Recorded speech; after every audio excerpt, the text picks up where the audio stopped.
You know, one of the most peculiar and yet most inevitable experiences on the path of awakening is the discovery that you are changing in ways that others around you are not. And this creates a very strange predicament. It's rather like what happens when a caterpillar begins to transform into a butterfly while still surrounded by caterpillars who are quite content to remain caterpillars. Now, I want to talk about this because it's something that almost everyone who begins to wake up will encounter. And it can be one of the most isolating, confusing, and yes, dangerous experiences you'll face. Not dangerous in the sense that you'll come to physical harm necessarily, though that has happened throughout history, but dangerous in the sense that you may lose everything that once gave you a sense of belonging, identity, and security. Let me begin by saying that growth is not comfortable. It never has been, and it never will be. When a lobster outgrows its shell, it must shed that shell and expose itself, soft and vulnerable, until a new shell forms. During that time, it is in grave danger. Every predator in the ocean would love to make a meal of a soft-shelled lobster. But if the lobster refuses to shed its shell, if it clings to the safety of what it knows, it cannot grow. It will remain stunted, confined, unable to realize its full potential. Human beings are much the same way. We outgrow our shells, our beliefs, our relationships, our ways of understanding the world, and when we do, we become vulnerable. We lose the protection of the crowd, the comfort of conformity, the security of being like everyone else. And this vulnerability, this exposure, is what I mean by danger. Now, what does it mean to outgrow those around you? It doesn't mean that you've become superior, or that you're better than they are. This is a trap that many people fall into, and it's a sign that they haven't really grown at all. They've simply traded one form of ego inflation for another.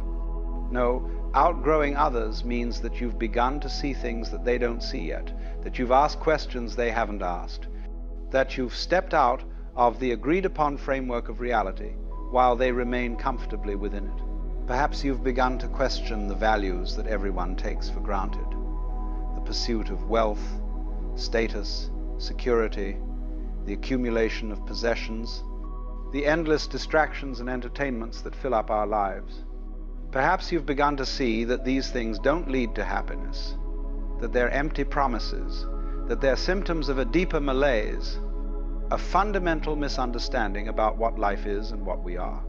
Or perhaps you've had experiences through meditation, through contemplation, through crisis, through psychedelics, through some spontaneous opening that have shown you that reality is far more mysterious, far more fluid, far more consciousness dependent than the solid, objective, external world that everyone believes in.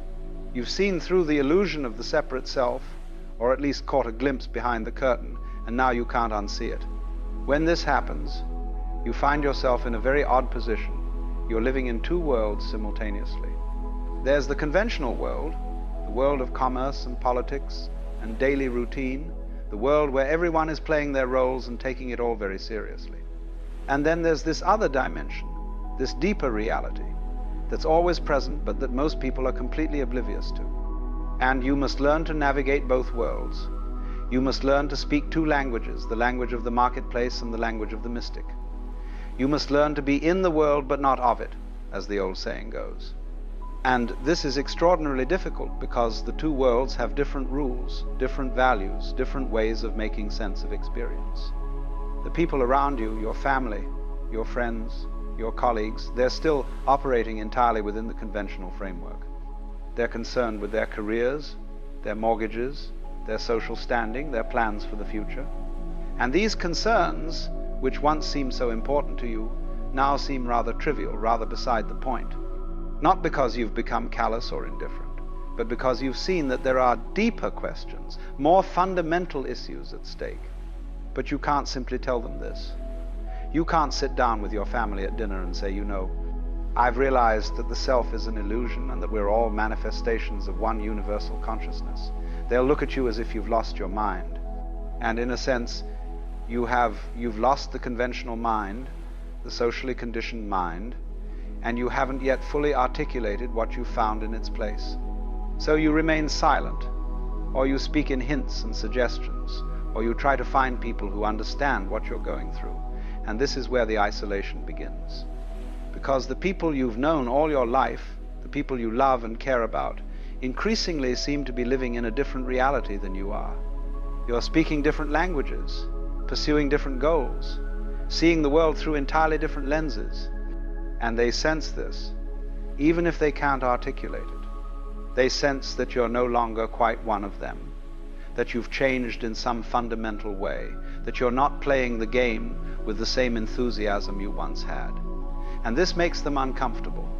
It threatens them. Because if you can step outside the agreed-upon framework, then maybe the framework isn't as solid as they thought. Maybe their own lives are built on sand. They may respond in various ways. Some will try to pull you back, to normalize you, to get you to be the way you used to be. You've changed, they'll say, and it won't be a compliment. They'll accuse you of becoming strange, impractical, irresponsible, self-absorbed. They'll remind you of your duties, your obligations, your place in the social order. They'll do everything they can to squeeze you back into the box you've outgrown. Others will simply distance themselves from you. They'll find you boring or preachy or incomprehensible.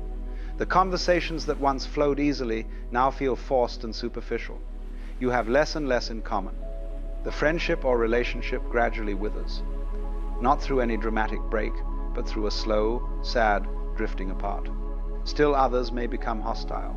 This is particularly true if you've outgrown a religious or ideological framework that they're still invested in. If you were raised in a particular faith and you've moved beyond it, if you've questioned the dogmas and found them wanting, your very existence becomes a threat to those who still believe. You're a heretic, an apostate, a lost soul who must be saved or shunned. This is the danger I'm speaking of. Not that you'll be physically harmed necessarily, though that can happen, but that you'll lose your community, your tribe, your sense of belonging to something larger than yourself. Human beings are social creatures. We need connection. We need to feel that we're part of a group, that we're understood and accepted. And when you outgrow those around you, you risk losing all of that. Now, you might say, well, why not just keep quiet about it? Why not simply maintain the facade, play along, keep your insights to yourself? And many people do exactly this. They live double lives. They maintain the conventional appearance while privately knowing that it's all a game, all a performance. And there's a certain wisdom in this approach. As I said earlier, you don't shake someone awake from a pleasant dream unless the house is on fire. But there are problems with this strategy as well. First, it's exhausting. Living a double life, constantly monitoring what you say, editing your thoughts, pretending to care about things that no longer matter to you, this takes a tremendous toll. You become alienated from yourself, split, fragmented. The very integration and wholeness you've been seeking through your spiritual growth becomes impossible because you're constantly betraying your own truth. Second, it's inauthentic.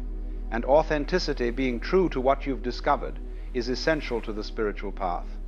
If you've seen something true, something real, and you hide it, deny it, refuse to live by it, then what was the point of seeing it in the first place? You become like someone who's discovered a treasure but is too afraid to spend it, so they bury it in the ground and continue to live in poverty. Third, and perhaps most importantly, your very presence, even if you say nothing, communicates something. People pick up on energy, on vibration, on the unspoken.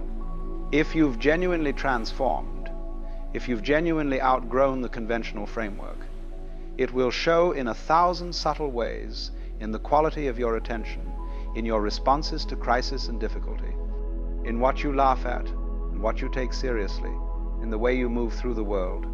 So you're faced with a dilemma. You can't go back, you can't unsee what you've seen, unknow what you've known. But you can't fully go forward either.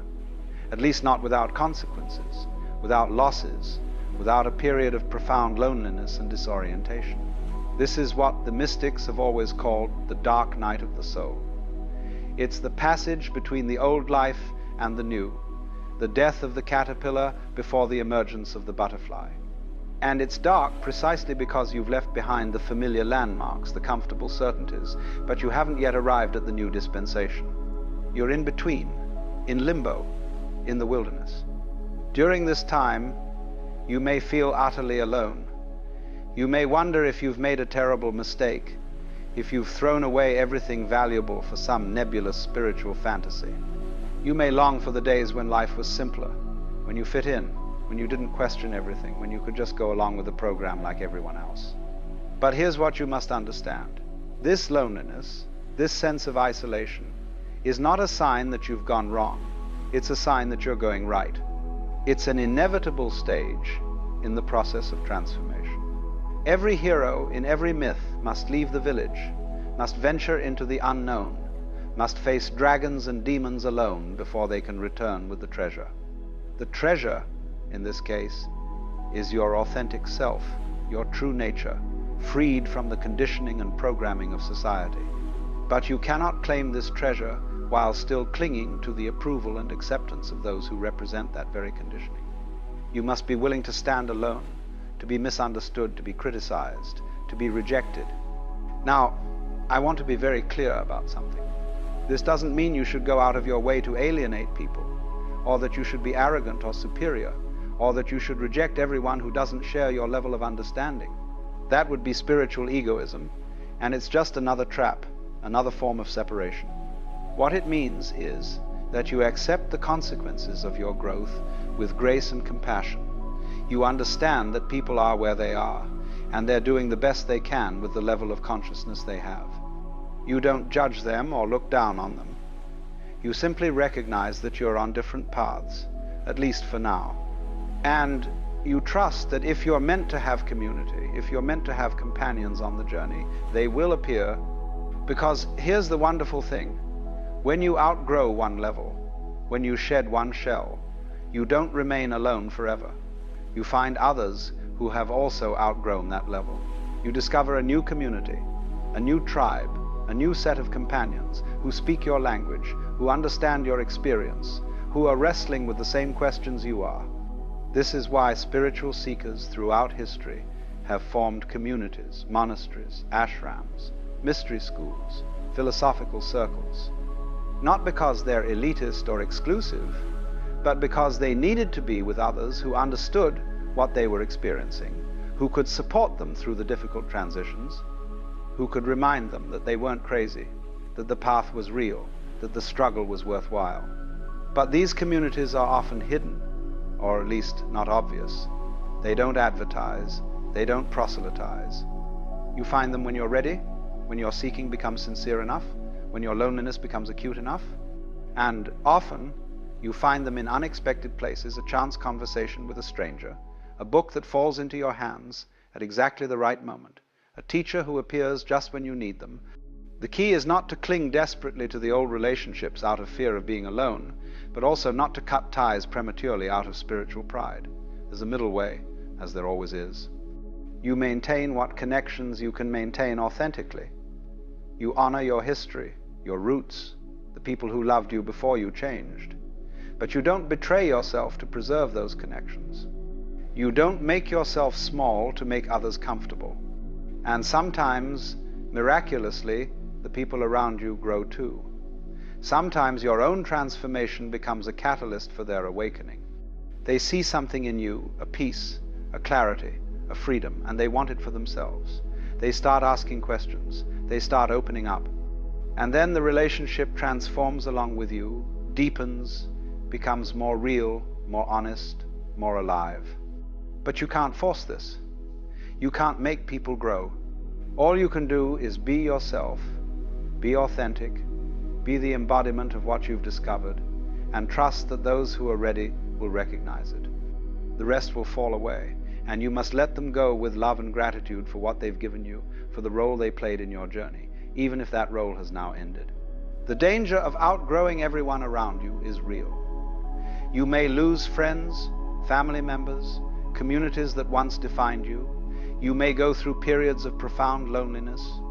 You may question whether it was worth it. But I can tell you, from my own experience and from observing countless others on this path, that on the other side of this danger is a freedom, an authenticity, a depth of being that makes all the losses worthwhile. Because what you gain is yourself, your true self. not the self that was constructed to fit in, to please others, to meet expectations. And once you've found that, once you've tasted that freedom, you realize that you were never really losing anything real. You were only losing illusions, masks, false identities. The real connections, the real love, the real community, these remain, or they appear anew, deeper and truer than before. So if you find yourself outgrowing those around you, know that you're not alone, even in your aloneness. Know that this is part of the process, part of the path.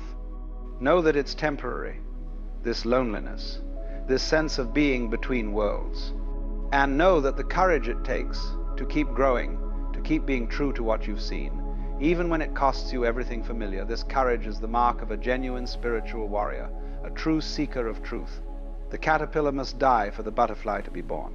There's no way around it.